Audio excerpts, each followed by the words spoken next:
भारत के मतवालों, देश प्रेमी, भारत के देश प्रेमियों, आज के युग में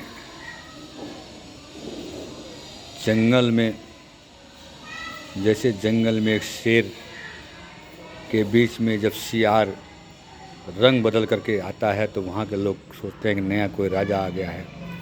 उसी तरह जो है भारत में एक से एक बहरूपिया अपना अपना रंग बदल करके भारत के लोगों को गुमराह करके अपना छवि हम सबके बीच में परोसना चाह रहे हैं। इसलिए एक बात मेरे मन में आया जो आप लोगों से कहना चाह रहा हूँ कि इस भारत भूमि देश प्रेमी का एक धरती है जिसमें एक जंगल में सियार रहता था जो कि किसी गांव से लिकट रह के वह रंग भरा जो धोबी होते हैं वो रंग भरा टब में गिर गया, वो रंगीन हो गया और रंगीन होने के बाद में उसे लगा कि मैं तो बड़ा रंगीन हो गया हूँ, लेकिन लोगों को लगा कि बड़ा विचित्र आदमी, ये कैसा आदमी, ये कौन सा है। उसकी बाणी सुन करके उसे लोग जो है एक रूप देने लगे। उसी तरह सियार इस देश में आया हुआ है और अपनी आवाज़ से लोगों को भ्रमित कर रहा है। इसलिए आप लोगों से निवेदन है कि ऐसे सियारों के बातों पर न आएँ जो हमारे देश धर्म को तोड़ने में लगे हुए हैं, हमारे ग्रंथों को अपमानित करने पर लगे हुए हैं। ये लोग सियार हैं, दो मुँह सियार बोलते हैं जो अपने आप को शक्तिशाली महसूस करते हैं, लेकिन एक बार हम लोग अगर मुड़ कर देख लें तो उनका अता पता कहीं नहीं होगा, उनका नामो निशान मिट जाएगा। इसलिए इन सियारों से आप बचें जो हमारे ग्रंथों पर कोई न कोई टिप्पणी करके अपना एक चेहरा हाईलाइट करना चाहते हैं। क्योंकि देश में अब आज के युग में जो समाज चल रहा है, हिंदू समाज एकत्रित हो रहा है, इसलिए सरकार मजबूती से काम कर रही है।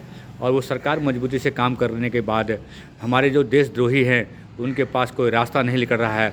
इसलिए एक से एक रास्ता ढूंढ करके जैसे ग्रंथों को अपमान करना, जो हमारे कई हज़ार वर्षों से ऋषि मुनियों ने ग्रंथ बनाई है, उस ग्रंथों में कोई न कोई एक बात ढूंढ करके जो हम आज अज्ञानी बने हुए हैं, पढ़े लिखे नहीं जो लोग हैं, उनको ये बात सुन करके समझाते हैं तो वो बात फिर बैठ जाता है। इसलिए निवेदन कहना चाहता हूँ देश प्रेमियों से कि इन सियारों के बातों पर ना आए हैं और सियारों को जंगल से भगा करके, जैसे हमने देखा है गांव में सियार हुआ करते थे, उनको हम लोग मार भगाए, अब कहीं आसपास सियार नहीं दिखते हैं। इसलिए इस देश में भी जो सियार पनपे हुए हैं मानव रूप में, उनको भी हम लोग जड़ों से मिटा दें ताकि इनका नामो निशान मिट जाए। और ये जो मानव रूप में सियार जो बोल रहे हैं ये हमारे हिंदू धर्म के नहीं है। शरीर है मानवता का, इंसानियत है, नाम है, लेकिन ये देशद्रोही विद्रोहियों अन्य पंथों से जुड़ करके उन पर समर्थन मिल रहा है। इसलिए हम लोगों को एक जात रूपी, जैसे मौर्य, स्वामी प्रकाश मौर्य, ये हिंदू समाज का नहीं है जी।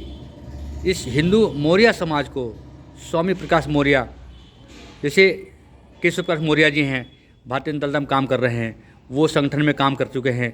इसलिए मौर्य समाज को बदनाम करने के लिए स्वामी प्रकाश मौर्य ने एक षड्यंत्र रचा है और अपने कौम को गुमराह करके इस देशद्रोही काम कर रहा है। इसलिए उसके बातों पर ना आए, क्योंकि वो दूसरे धर्म का है, हमारे हिंदू धर्म का नहीं है। उसका अगर पूर्वज देखेंगे तो वो दूसरे धर्म का है जी। इसलिए आप लोग से निवेदन है, इस स्वामी प्रकाश मौर्य को नाम तो लेने चाहता फिर भी ले लिया, इसको आप लोग जो है सबक सिखाएं और चुनाव में कहीं से कहीं इसका नामो निशान न रहा। और जिस पार्टी से जुड़ा हुआ है उस पार्टी का भी मैं कहता हूं जो देश हित में काम करेगा वो देश में राज करेगा।